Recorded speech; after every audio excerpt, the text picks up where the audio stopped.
ఏంటి లైఫ్ లో ఈ సమస్యలన్నీ? ఏ పని సరిగ్గా అవ్వట్లేదు. ఈ బాధలు, ఈ భయాలు, ఈ కోపం అసలు ఎక్కడి నుంచి వస్తున్నాయి? ఈ ప్రశ్నలన్నిటికీ ఒకటే జవాబు ఉంది. ప్రపంచంలో కోట్ల సమస్యలు ఉండొచ్చు, కానీ రమణ మహర్షి లాంటి మహనీయులు చెప్పారు అన్నిటికీ ఒకే ఒక టాబ్లెట్ ఉందంట. అది నేను ఎవరో తెలుసుకోవటం. మీ సంతోషం అవ్వచ్చు, మీ మనశ్శాంతి అవ్వచ్చు, అన్ని ఈ ఒక్క రహస్యంలోనే దాగి ఉన్నాయి. దీనికోసం మీరు గుడికి వెళ్ళక్కర్లేదు, గంటలు గంటలు ధ్యానం చేయక్కర్లేదు. కేవలం మీ గురించి మీరు తెలుసుకుంటే చాలు. మన లైఫ్ లో ఏం జరిగినా మనకి వెంటనే వచ్చే ఫీలింగ్ ఏంటి? బాధ, సంతోషం, కోపం, లేకపోతే గర్వం. ఈ 4 ఎవరికి వస్తాయంటే వేరే ఎవరికో కాదండి, మనకే వస్తాయి. నాకు అవమానం జరిగింది, నేను గొప్పవాడిని అయ్యాను, నాకు నచ్చినట్లు జరగలేదు, లేకపోతే నాకు నచ్చినట్లు జరిగావి, అన్నీ నేను అనే భావన చుట్టూ తిరుగుతాయి. నిజానికి మన కష్టాలన్నీ బయట లేవు, మన లోపలున్న నేను అనే అబద్ధపు ఐడెంటిటీలో ఉన్నాయి.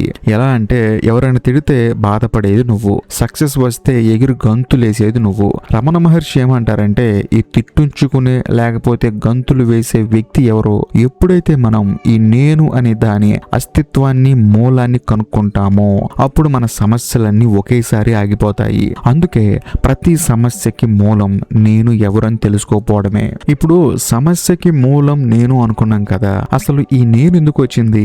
రమణ మహర్షి తనకి 16 ఏళ్ల వయసులో మరణాన్ని అనుభవించారు. శ్వాస ఆగిపోయింది, కడుపు కదలిక నిలిచిపోయింది, శరీరం చనిపోయింది, కానీ ఒక భావన మాత్రం మిగిలింది. అదే నేను. అంటే నేను ఈ శరీరం కాదు, ఈ పేరు కాదు, ఈ ఉద్యోగం కాదు, ఈ డబ్బు అసలు కానే కాదు. కానీ మనం ఏం చేస్తాం?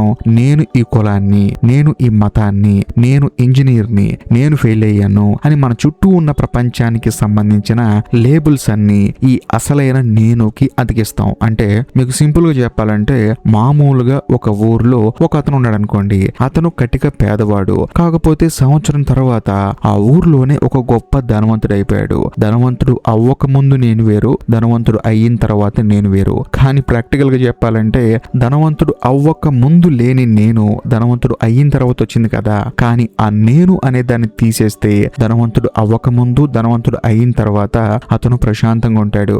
అలా కాకుండా ఎప్పుడైతే డబ్బుతో పాటు నేను అనేది వచ్చిందో, లేకపోతే ఊర్లో అందరికన్నా గొప్ప నేను అనే ఫీలింగ్ వచ్చిందో, అప్పటి నుంచి వాడికి కష్టాలు స్టార్ట్ అవుతాయి. అది కూడా ఊర్లో అందరికి కాదు, నేను అనే ఫీల్ అయ్యే వాడికి మాత్రమే. వీటిని రమణ మహర్షి గారు ఏమంటారంటే ప్రపంచపు మరకలు అంటారు. ఈ మరకలు అంటించుకోవడం వల్లనే అహంకారం, వ్యామోహం, భయం, నువ్వు నేను అనే భేద భావాలు పుట్టుకొస్తాయి. ఆ మరకలు ఎంత ఎక్కువ ఉంటే మన బాధ అంత ఎక్కువ అవుతుంది. అందుకే ఈ అహంకారాలు, ఈ భేద భావాలే మనిషికి సమస్యలు ఎక్కువగా రావడానికి కారణం. మరి సమస్య ఎందుకు వస్తుందో తెలిసింది కదా, దాన్ని ఎలా ఆపాలి? రమణ మహర్షి దీన్ని చాలా సింపుల్ గా చెప్పారు. ఉపేక్ష మరియు ఆత్మ విచారణ. ఉపేక్ష అంటే ఏంటి? పట్టించుకోకపోవడం. బయట జరిగే గొడవలు అవ్వచ్చు, ఇష్టమైన ఇష్టం లేకపోయినా మన మనసులో వచ్చే ఆలోచనలు అవ్వచ్చు, వీటిని పట్టించుకోవద్దు, అసలు పట్టుకోవద్దు. ఒక ఆలోచన వస్తే దాని గురించి గంటలు ఆలోచించకుండా ఈ ఆలోచన ఎవరికి వచ్చింది, అసలు ఎందుకు వచ్చింది, ఒకవేళ నేనేమైనా ఫీల్ అవుతున్నానా, లేకపోతే నేను బాధపడుతున్నానా, లేకపోతే నేనేమైనా ఇబ్బంది పడుతున్నానా, అసలు నేను ఎవరు అని మిమ్మల్ని మీరు ప్రశ్నించుకోండి. ప్రతిసారి బాధ వచ్చినప్పుడు, కోపం వచ్చినప్పుడు, నేను కర్తని అనే ఫీలింగ్ వచ్చినప్పుడు లోపలికి వెళ్ళి అసలు నేను ఎవరని నిలదీయాలి. అదే ఆత్మ విచారణ. మెడిటేషన్ అంటే కళ్ళు మూసుకొని కూర్చోవడం కాదు. మీరు పని చేస్తున్నా, నడుస్తున్నా, మాట్లాడుతున్నా ఆ నేను యొక్క మూలాన్ని తెలుసుకునే ప్రయత్నంలో ఉండటమే అసలైన ధ్యానం. మీరు ఈ ప్రయత్నం మొదలు పెడితే నెమ్మదిగా ప్రపంచపు మరకలు మీ మనసుకి అంటకుండా ఆగిపోతాయి. ఒకసారి ఆత్మ విచారణ మొదలు పెడితే మీ లైఫ్ ఆటోమేటిక్ గా ఇంప్రూవ్ అవుతుంది. ఎందుకంటే మీరు నేను కర్తని అని భావనను వదిలేస్తారు. ఫలితం గురించి పట్టించుకోకుండా మీ పని మీరు చేస్తారు. దీన్నే నిష్కమ కర్మ అంటారు. ఉద్యోగం వస్తే విర్రవీగకు, పోతే బాధపడకు. పెద్ద ఇంట్లో ఉన్న, చిన్న ఇంట్లో ఉన్న హాయిగా నిద్రపోగలుగుతారు. ఎప్పుడు ఒక నిశ్చల స్థితిలో ఉండగలుగుతారు. మీకు ఎక్కడికో హిమాలయాలకు వెళ్లాల్సిన అవసరం లేదు. మీరే దేవాలయం, నువ్వు ఉన్న గదే నీ పుణ్యక్షేత్రం. నిజం చెప్పాలంటే నువ్వే దైవం అని చెప్పేసి రమణ మహర్షి చెప్పారు.